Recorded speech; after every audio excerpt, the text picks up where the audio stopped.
Good morning and salutations, y'all. Today we got a Sabian HHX Evolution Crest 18-inch. And as you can tell, the air is pouring right to the area of the crack damage right here.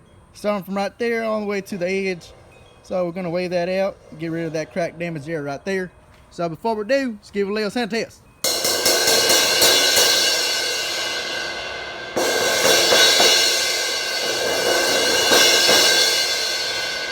Alright, this cymbal has some raspiness to it because of the crack damaged area.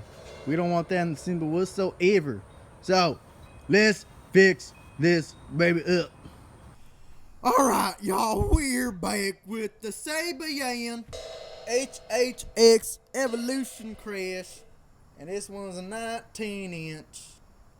Right? Sorry, 18-inch cymbal. So we repaired the crack out of it. No crack in the cymbal whatsoever. It's now smooth as butter. So let's give a little sound test.